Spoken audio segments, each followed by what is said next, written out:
दशमस्कन्धः अथ षष्टितमोऽध्यायः 60th chapter from sloka 21. Sri Shuka uvaच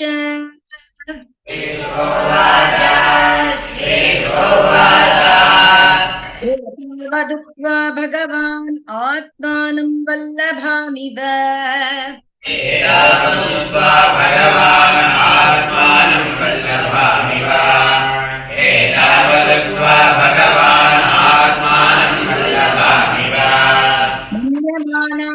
क्लेशा तद्दर्पज्ञ उपारमत्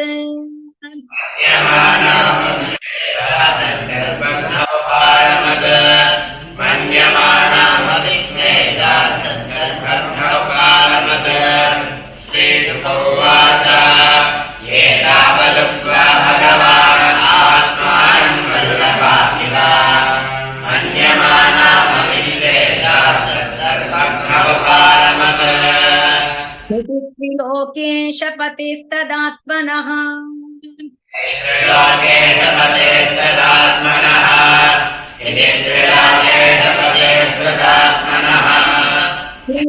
देव्य श्रुतपूर्वमप्रियम्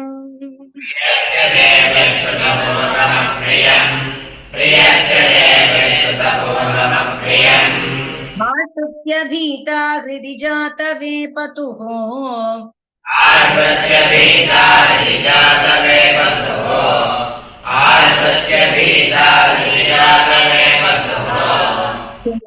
दुरन्तामृदति जगामः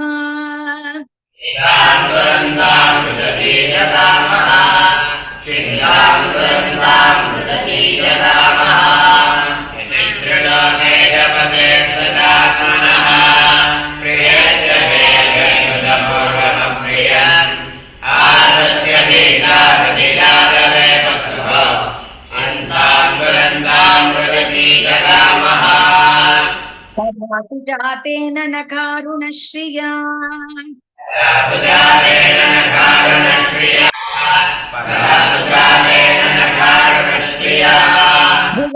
सन्ति अश्रुभिरञ्जनासितैः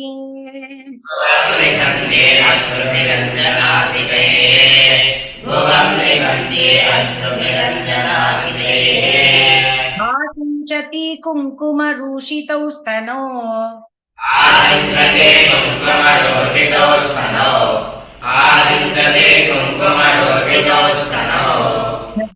वधोमुख्यति दुःखरुद्धवाक्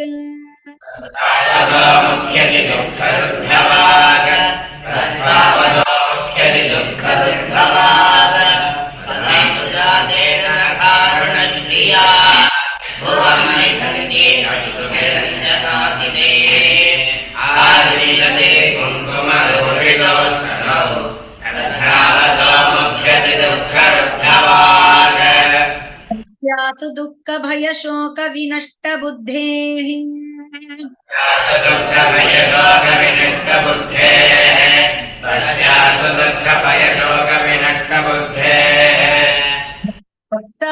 तत्त्वलयतो व्यजनं पपात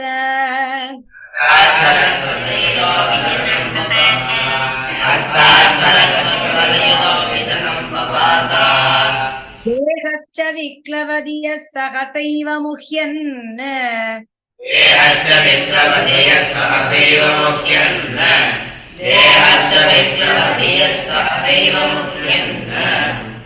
देव वायुविगता प्रविकीर्य केशान्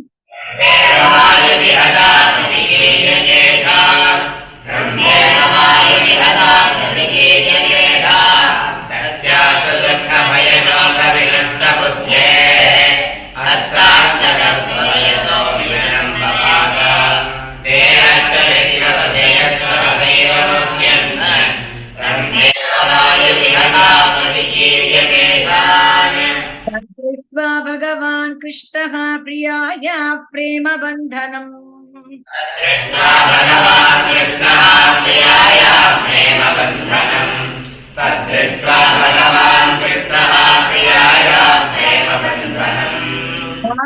प्रौढिम् अजानन्त्या करुणः सोऽन्वकम्पत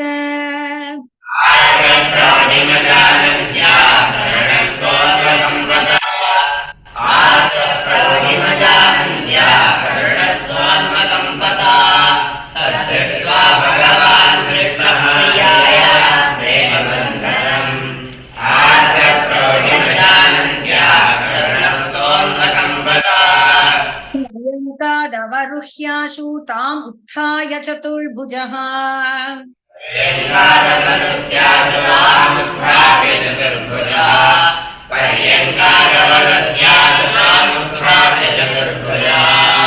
पुत्रान् समुह्य तद्वक्त्रं प्रामृजत् पद्मपाणिना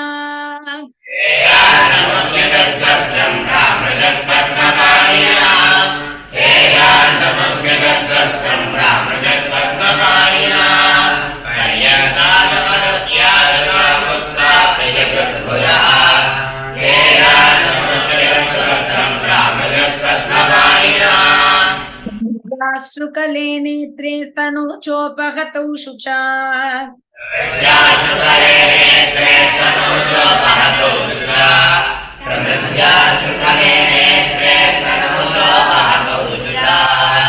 मातृत्य बाहुना राजन्ननन्य विषयां सती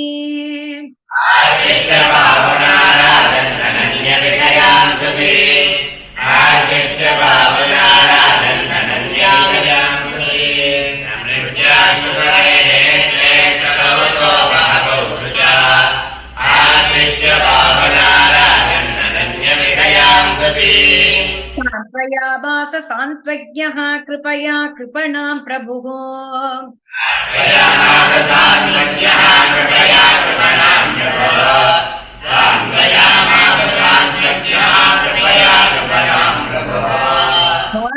प्रौढिभ्रमच्चित्ताम् अतदर्हां सतां गतिः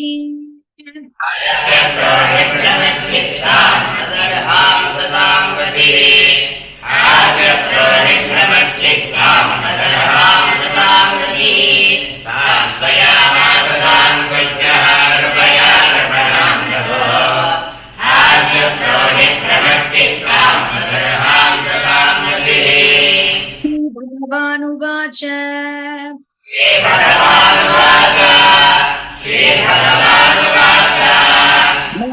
वैदर्भ्यसूयेता जाने त्वामत्परायणा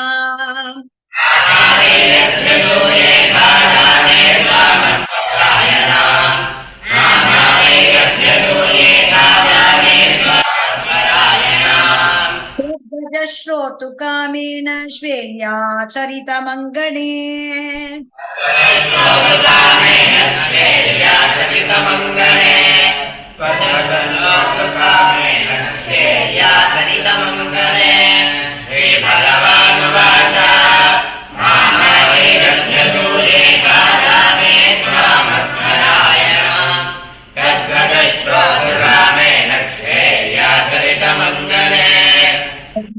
प्रेम संरंभ स्फुरिताधरमीक्षितुम्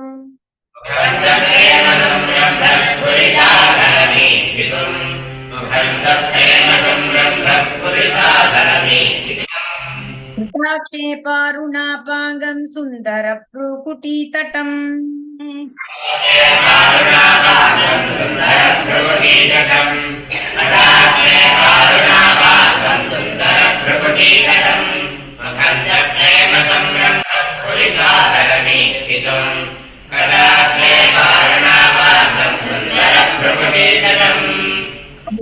परमो लाभः गृहेषु गृहमेधिना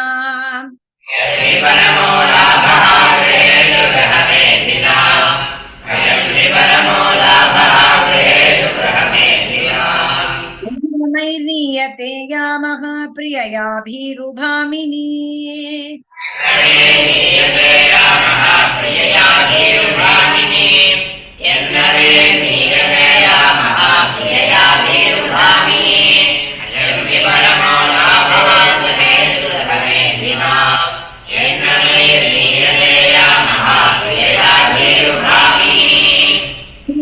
उवाच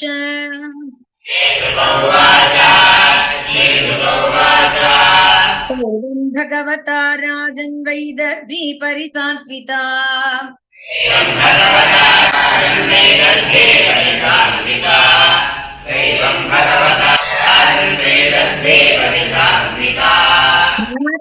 तत्परिहासोक्तिं प्रिया त्याग भयं जहौ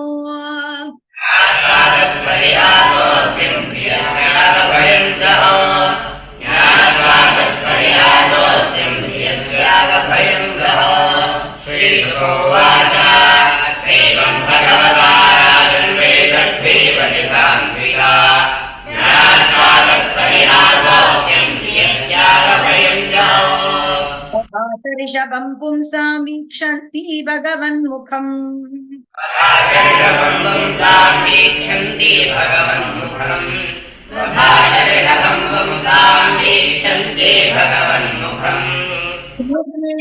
सरुचिरस्निग्धापाङ्गेन भारत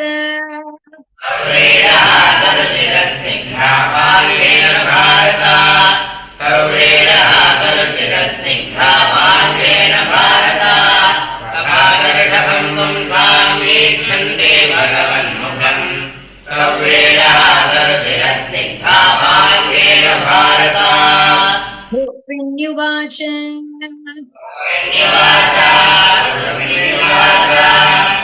देवमेतदरविन्दविलोचनाः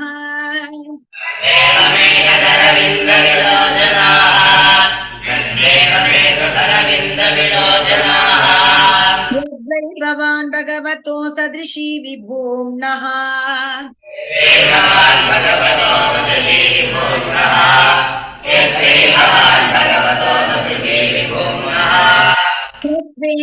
महिम्न्यभिरतो भगवान् त्रधीशः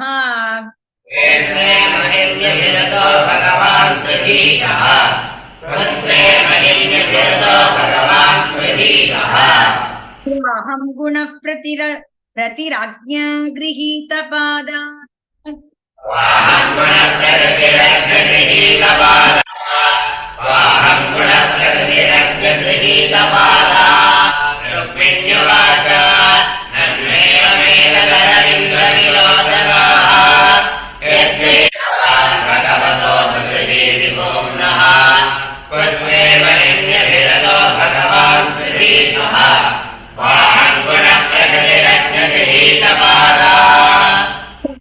भयादिव गुणेभ्य उरुक्रमान्तः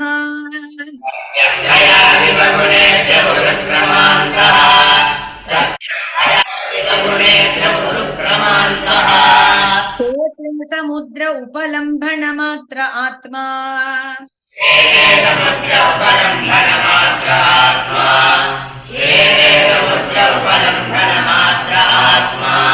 नित्यं कदिन्द्रियगणैः कृतविग्रहस्त्वम्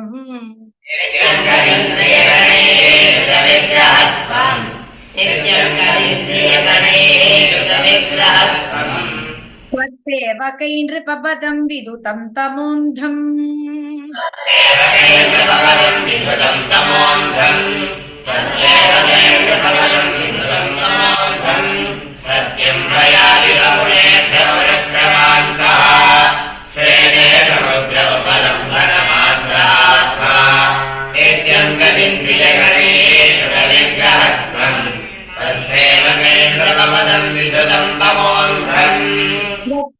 पद्मकरन्दजुषा मुनीना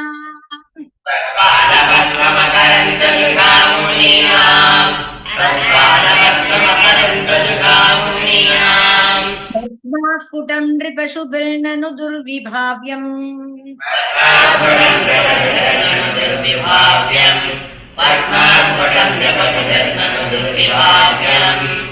यस्मादलौकिकमिवेहितमीश्वरस्य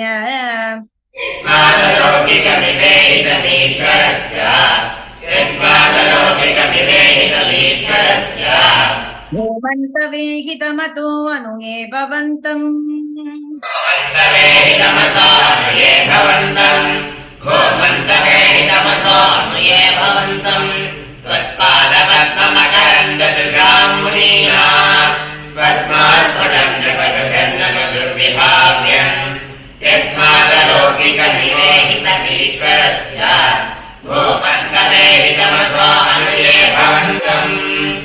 चिन्तनोऽनुभवान यतोऽस्ति किञ्चित्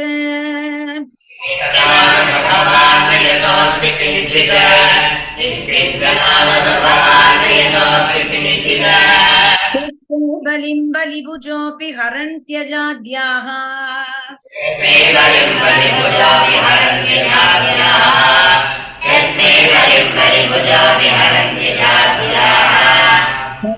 विदन्त्य सुतृपोऽन्तकमाड्यतान्धाः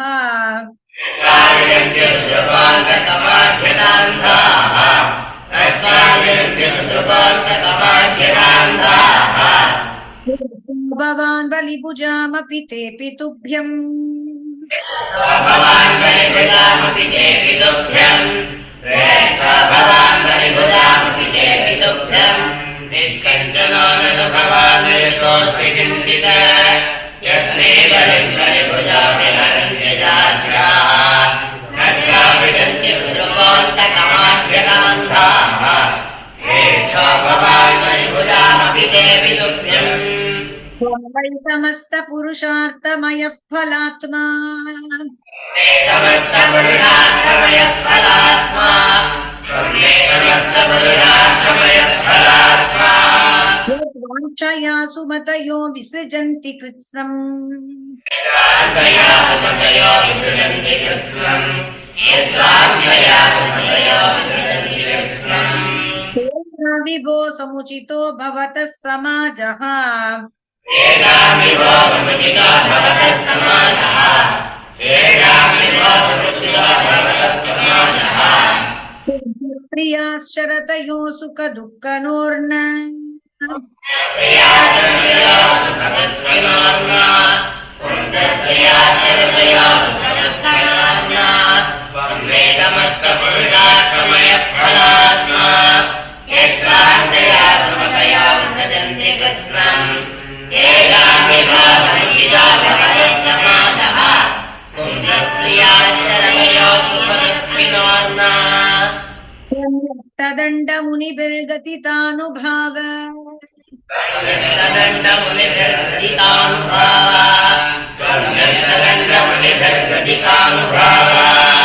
आत्मात्मजश्च जगताम् इति मे वृतोऽसि आत्मात्मजश्च जगतामिति मे वृतोऽसि आत्मात्मजश्च जगतामिति मे वृतोऽसि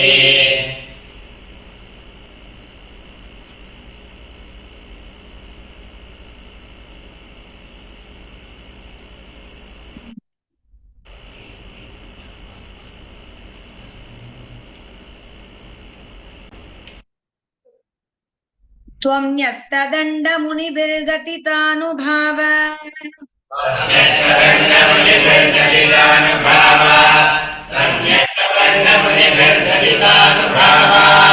आत्मात्मजश्च जगताम् इति मे वृतोऽसि आत्मात्मजश्च जगतामिति मे वृतोऽसि आत्मात्मजश्च जगतामिति मे वृतोऽसि भवद्भ्रुव उदीरित कालवेगध्वस्तः शिशोऽब्ज भवनाकपतीन् कुतोऽन्ये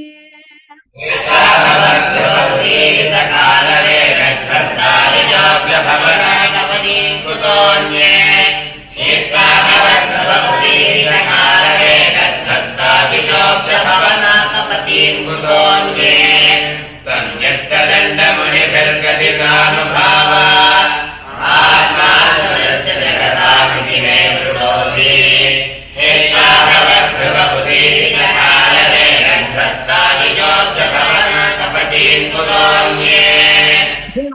वचस्तव गदाग्रजयस्तु भूपान् राजं वचस्तव गदाग्रजयस्तु भूपान् राजं वचस्तव गदाग्रजयस्तु भूपान् विद्राव्यशाङ्गनिनदेन जहर्त मां त्वम् विद्राविशाङ्गनिनदेन जहर्त मां त्वम् विद्राविशाङ्गनिनदेन जहर्त मां त्वम् सिंहो यथा स्वबलिमीश पशून् स्वभागम् सिंहायता स्वबलिमीश पशून् स्वभागम् सिंहायता स्वबलिमीश पशून् स्वभागम् तेभ्यो वयाद्यदुदधिं शरणं प्रपन्नः भयाद्यदुदधिं शरणं प्रपन्नः तेभ्यो भयाद्यदुदधिं शरणं प्रपन्नः राजं वचस्तव गदाग्रजयस्तु भूपान् विद्राविशाङ्गनिनदेन जहर्त मां त्वम् सिंहायता स्वबलिमीश पशून् स्वभागम् तेभ्यो भयाद्यदुदधिं शरणं प्रपन्नः दया नृपशिखामणयेङ्गवैन्यजायन्तनाहुषगयादय ऐकपत्यम् एकपत्यम्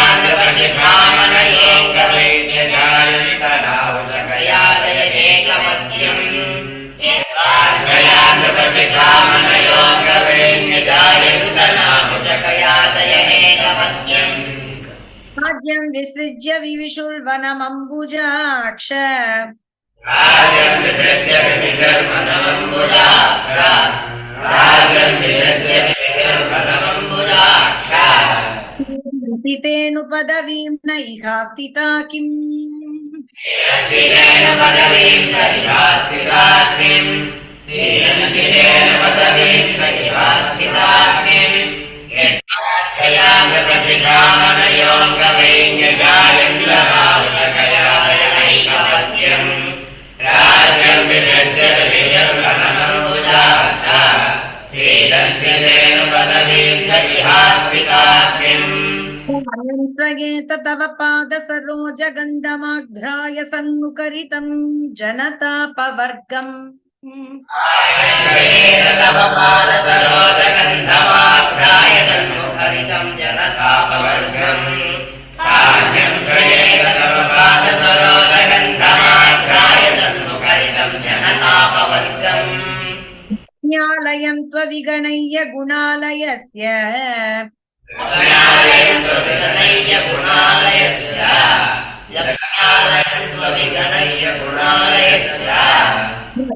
सदोरुभयमर्थविविक्तदृष्टिः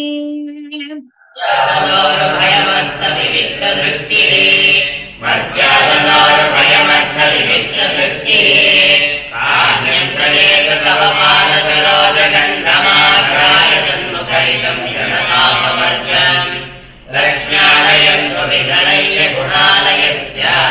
मर्याददारुभयमर्थविविक्तदृष्टिः संवानुरूपमभजं जगतामधीशमात्मानमत्र च परत्र च कामपूरम्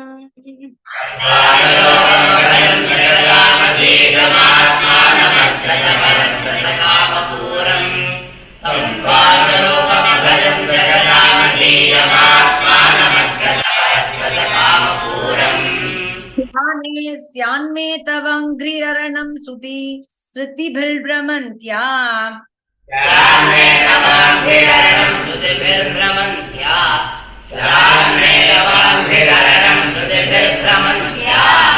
यो वै भजन्त उपयान्त्यर्तापवर्गः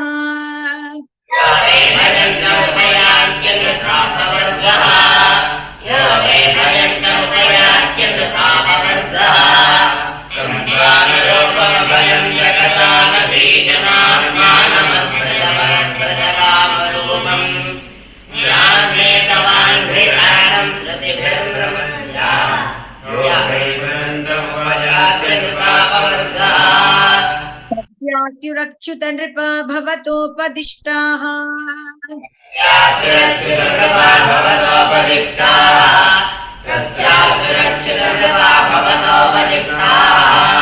श्रीणां गृहेषु खरगेष्वबिडालभृत्याः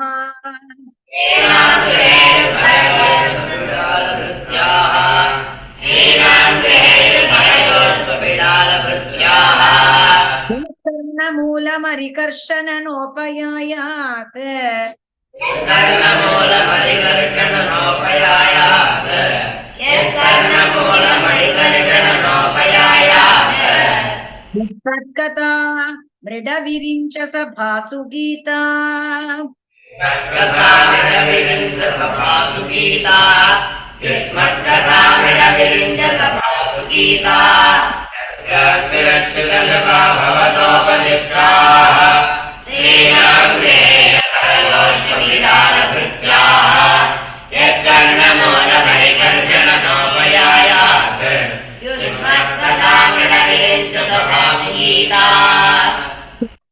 रोमनखकेश पिनद्धमन्त मांसास्ति रक्तकृदिविट्कपवित्तवातम्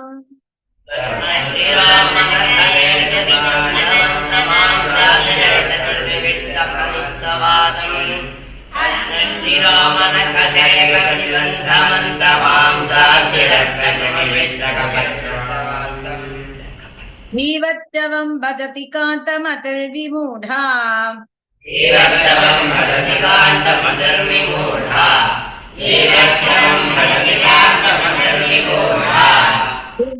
पदाब्जमकरन्दमजिघ्रती स्त्री पदाब्जमकरन्दमजिघ्रती स्त्री राधे पदाब्जमकरन्दमजिघ्रती स्त्री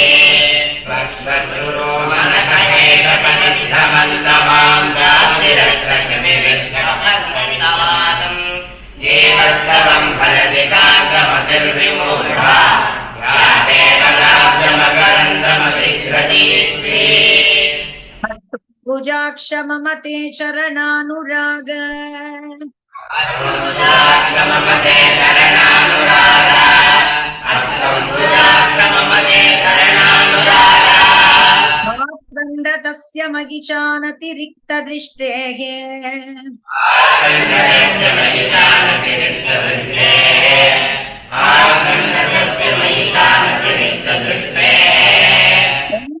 वृद्धय उपातरतो जिमात्रो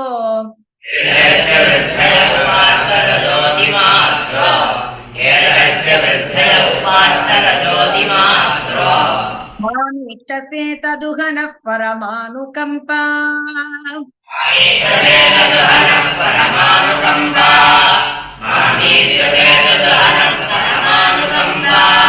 हस्तम्बुजाक्षममते चरणानुराग आत्मन्त्रस्य मयितानतिरिक्तदृष्टेः यस्य वृद्धय उपात्तरज्योतिमात्रो मामीक्षसे तदुहनः परमानुकम्पा मङ्गोलीकमहं मन्ये वचस्ते मधुसूदन नैवारीकमहं मन्ये वचस्ते मधुसूदन नैवारीकमहं मन्ये वचस्ते मधुसूदन मन्दाया इव हि प्रायः कन्याया स्याद्गति क्वचित्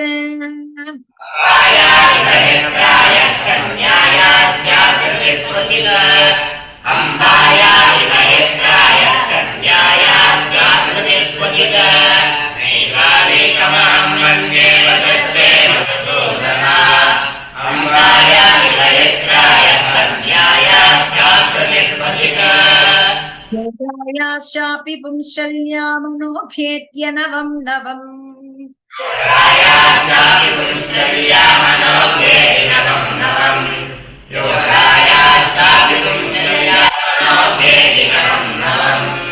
भुजोदतीं न बिभ्रियात्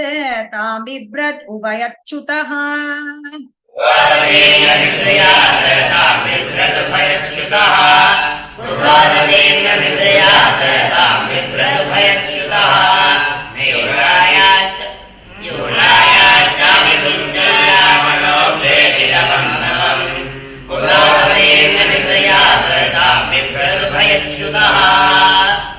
भगवानुवाच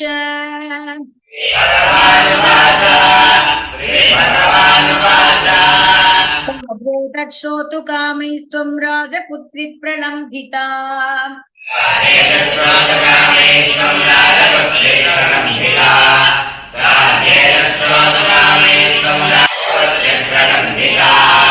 निवेदितं यदन्वादः सर्वं तत् सत्यमेव हि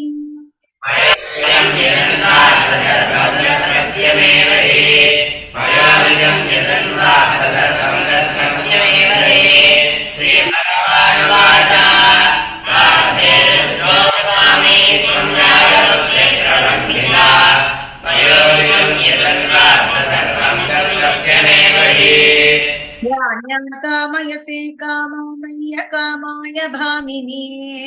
कामयसे कामान्मय्य कामाय भामिनी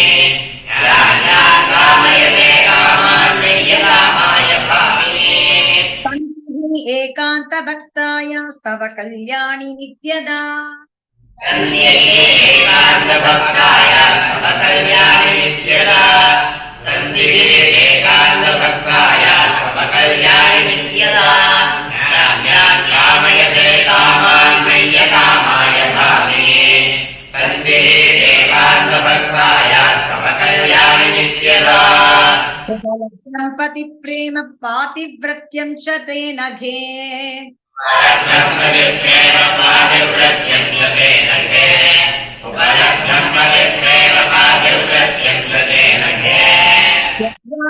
चाल्यमानाय नधीर्मय्यपकर्षिता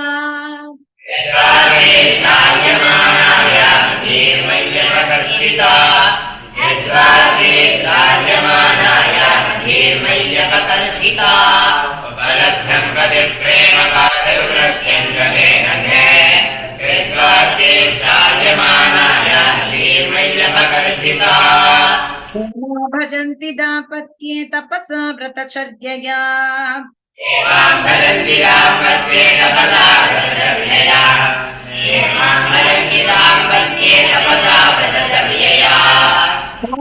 कामात्मानोपवर्गेशं मोहिता मम मायया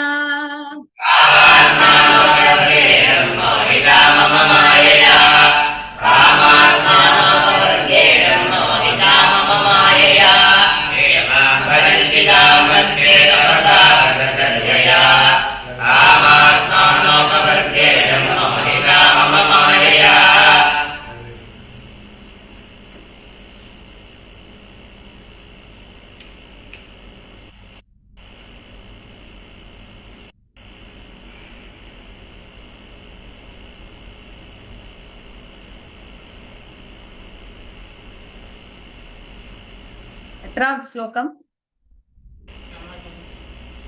53 मणि கேக்கலையா 53 மணி நான் பேசுறது கேக்குறதா 53 ஆ 53 மா பிராப்யமானின்யபவர்க சம்பதம்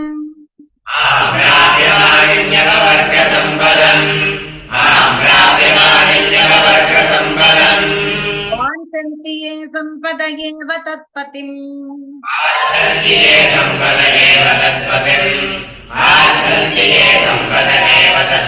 ते मन्दभाग्यानिरयेऽपि ये नृणाम्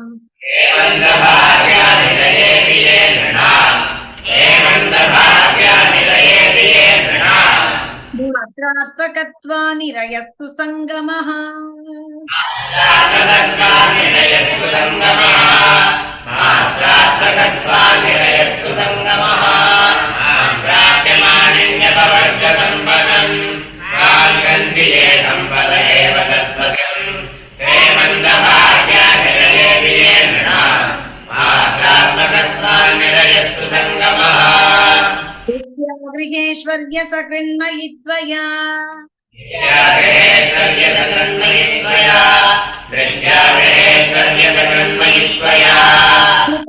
वृत्तिः भवमोचनी खलैः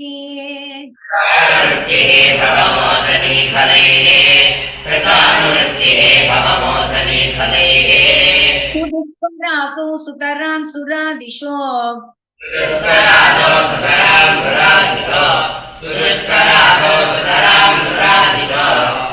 सुतुम्बरायानि कृतिञ्जुषस्त्रियाः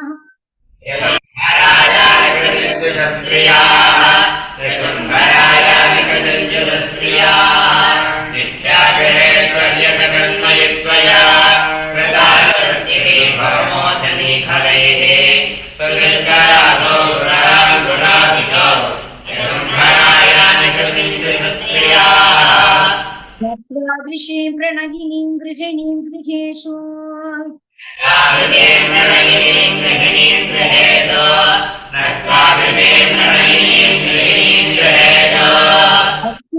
मानिनीयया स्वविवाहकाले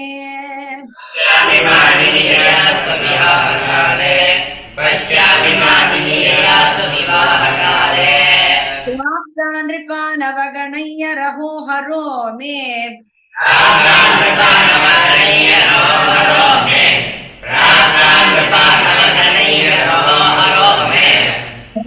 पितो द्विज उपश्रुत सत्कथस्य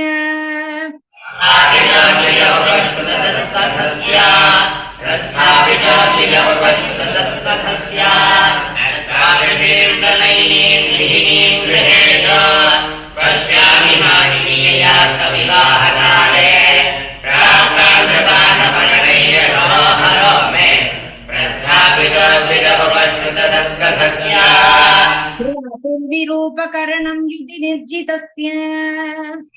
विलोपकरणं युधि निर्जितस्य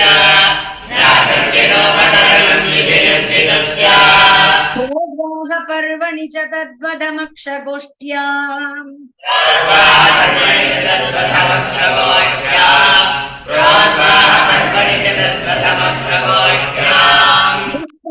उत्तमसहोस्पदयोगभीत्या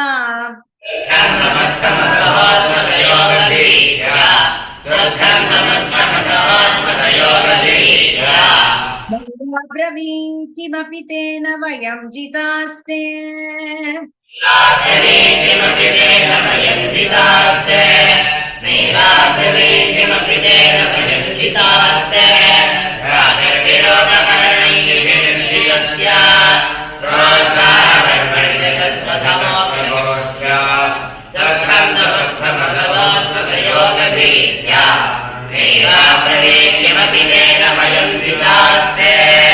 द्वैतस्त्वयात्मलभणे सुविविक्तमन्त्रः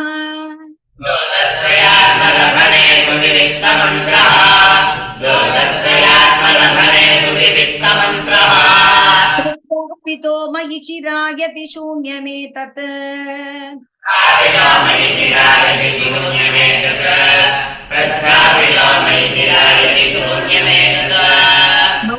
जिहासैदमङ्गमनन्ययोग्यम्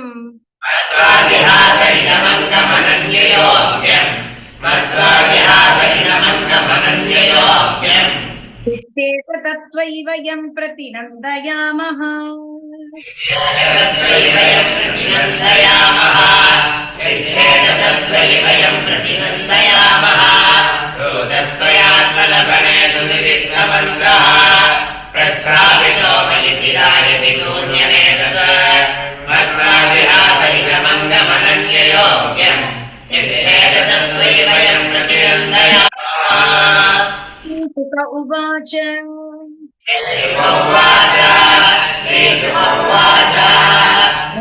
सौरतसल्लापैः भगवान् जगदीश्वरः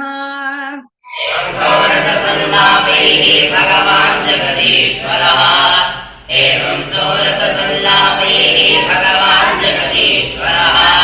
सरतो रमया नरलोकं विडम्बयन्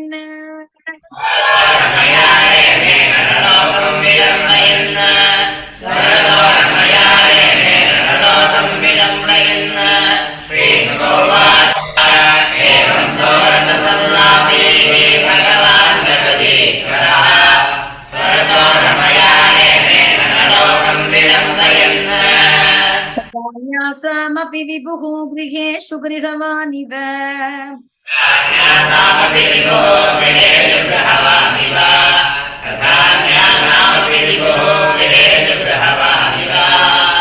स्थितो गृहवेदीया धर्मा लोकगुरुर्हरिः